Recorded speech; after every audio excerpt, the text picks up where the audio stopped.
नमस्कार, आप सुन रहे रेडियो मधुबन 90.4 एफएम। सुनते रहो, मुस्कुराते रहो। मुझे गुस्सा क्यों आता है, इसी एपिसोड में फिर से आप सभी का स्वागत है, क्योंकि हमारे साथ अभी फिर से डॉक्टर जमीला, जो साइकोथेरेपिस्ट हैं और नेचुरोपैथ है, हमारे साथ हैं। और हम आज फिर से उसी सिलसिला को आगे जारी सभी रखेंगे। को बहुत बहुत नमस्कार। सभी नमस्कार। को वेलकम। तो डॉक्टर जमीला जी, हम फिर से अपने इस जिस बात पर हम बात कर रहे हैं काफ़ी समय से, वही बात फिर से मैं छेड़ना चाहूँगा, क्योंकि गुस्सा एक ऐसा नेगेटिव एनर्जी फोर्स है जो पता ही नहीं चलता कि हम क्या कर रहे हैं। इसे एक इंसिडेंट मैं अपने घर की बात बताता हूँ, जहाँ जिस चाल में मैं रहता था, मेरे ही 3 वो चाल सिस्टम पहले होते थे ना, 1 चाल 2 चाल, ऐसे 10-10 घर। तो उसी में दूसरे चाले में एक भाई रहता था। हाँ जी। मेरे हम सफ़र माना, जैसे मैं था आपके स्कूल जितने उम्र का स्कूल में पढ़ने साथ में जाते थे, आते थे। पता नहीं उसको क्या हुआ, एक दिन वो माना उसके घर के सामने से कोई आवाज़ खेलता था, ऐसा खेलते वक्त तो बॉल वगैरह जाएगा ही, सीधी बात है।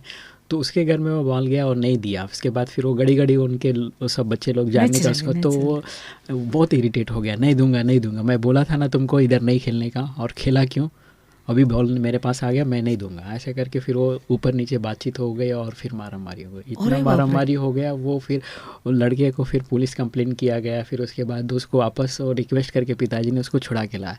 एंड सेम सिचुएशन वापस दूसरी बार हुआ, तो उसमें बहुत मारामारी हुआ, किसी को बेहोश कर दिया उसने मार के, तो उसको तड़ी पार कर दिया गया।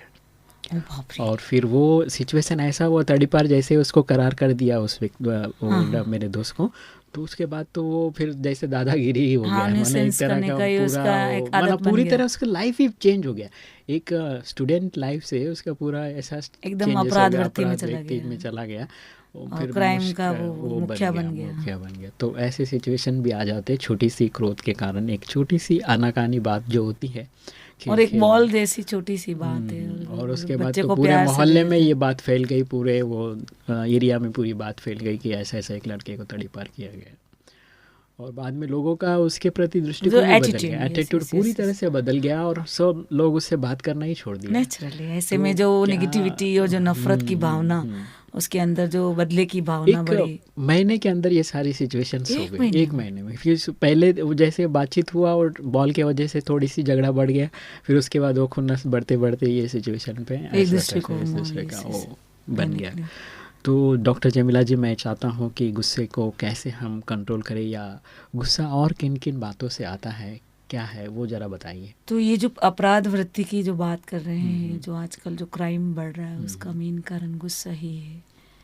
क्योंकि किसी ना किसी पे गुस्सा होता है। इधर हमें समाज पे गुस्सा है, इधर नेताओं पे गुस्सा है, नेताएं काम नहीं कर रहे हैं, रिश्वत ले रहे हैं, और आपकी फाइल आगे नहीं बढ़ रही है, आपके मकान बन नहीं रहा है, आपको परमिशन नहीं मिल रही है, आपकी फैक्ट्री बंद हो रही है, जो लॉज है उसके ऊपर, जो आपस में जो रिलेशनशिप की कमी है, जो तालमेल की कमी है, और फिर जब इंसान जो सहन करते करते करते करते टॉर्चर होते जब उनका घड़ा भर जाता है, तो वो विस्फोट हो जाता है नेचुरली। जैसे आपने देखा ना कि उनको जैसे ही तड़ी पार कर दिया, ऐसा उसको घोषित कर दिया।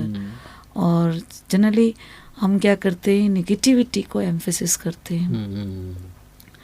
मान लो किसी से गलती हो भी गई है, तो हमारे इस यज्ञ में मम्मा थी जी, जो यहाँ की मुखिया थी, हेड थी। तो मम्मा जो है वो कभी भी कोई भी इंसान की शिकायत आती थी, या कि ऐसा नेगेटिव सिचुएशन हुआ, या गलती हो गई, या कुछ भी हो गया, तो मम्मा हमेशा ये करती थी कि उसको अपने पास में बुलाती थी, उसको अपनी गोदी में बिठाती थी, उसको प्यार से टोली खिलाती थी, और उसको सिर पे हाथ फेरती थी, और उस बच्चे को, जो भी इंसान जिसके बारे में सारा ऐसा नेगेटिव इन्वायरमेंट हुआ है, या कुछ गलती हुई है, या कुछ भारी भूल हुई है, तो पहले उसकी विशेषता बताती थी कि तुम्हारे अंदर ये क्वालिटीज है।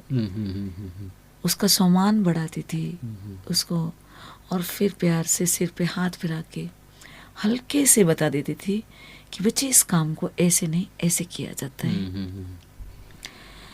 तो अगर आप उसको पनिश ना करके, ठीक है, लव में लॉ भी जरूरी है, मगर जो टॉर्चर हुआ उनसे, और जो समाज से उसका बॉयकॉट हो गया, तो एक आपका अच्छा खासा मित्र एक अपराध का, क्राइम ब्रांच का मुखिया बन गया।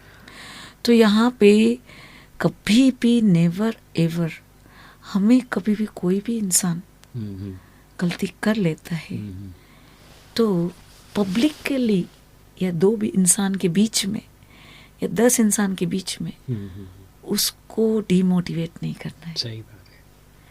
उसके हिम्मत, उसकी जो गलती है उसको पब्लिकली नहीं बताना है। तारीफ हमेशा स्टेज पे करो। तारीफ आप उसकी, किसी भी इंसान की, किसी को भी आगे बढ़ाना है, आप उसको खुलेआम उसकी 10 इंसानों के बीच में उसकी तारीफ करो।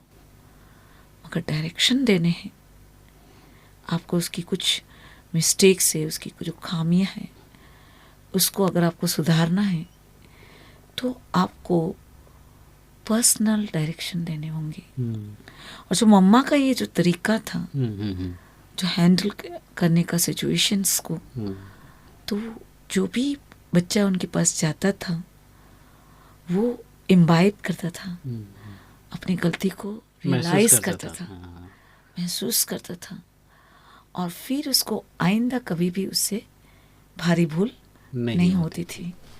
डॉक्टर जमीला जी, बहुत ही अच्छी बात आपने बताया और काफ़ी अच्छी बात आपने एक एग्ज़ाम्पल के तौर पे हमारे सामने रखा, मम्मा का उदाहरण दिया, जो एक समझाने का जो तरीका है, नेगेटिविटी को आगे सभी के सामने न लाते हुए पॉजिटिव एस्पेक्ट उनके सामने रखते जाए और उनको डायरेक्शन दे तो पर्सनली दे और बहुत ही हल्के से, प्यार से और हल्के से दे तो परिवर्तन आने के तब उसमें चेंजेस आने के, तब वो अटेंशन रखेगा और वो गलती दोबारा नहीं करेगा। बहुत ही अच्छी बात आपने नहीं बताया। तो वो जितना नेगेटिविटी को हम फोकस करेंगे तो उतना वो ही कटता चला कटता जाएगा, चला समाज से भी कटता चला जाएगा, आपसे भी कटता चला जाएगा, परिवार से भी कटता चला जाएगा, और अपराध में ज़्यादा बढ़ते जाएगा। जो हिंसक प्रवृत्ति बन रही है, जो क्राइम बढ़ रहा है, उसका मेन रीजन यही है।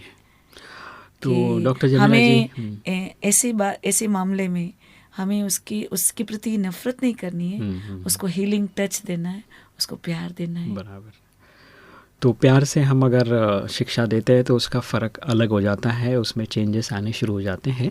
आप सुन रहे रेडियो मधुबन 90.4 FM पर मुझे गुस्सा क्यों आता है। इस एपिसोड में मैं डॉक्टर जमीला जी हमारे साथ हैं। आपके मन में कोई प्रश्न हो या कोई बात हो, पूछना चाहे तो पूछ सकते हैं या SMS कर भी सकते हैं। अपना नाम लिखिए और अपना प्रॉब्लम लिखकर हमें भेज दीजिए 94 14 15 14 15 पर। तो हम अगले एपिसोड में आपकी बात डॉक्टर जमीला के साथ रखेंगे और उसका निवारण भी करेंगे। आप सुन रहे रेडियो मधुबन 90.4 FM, सुनते रहो मुस्कुराते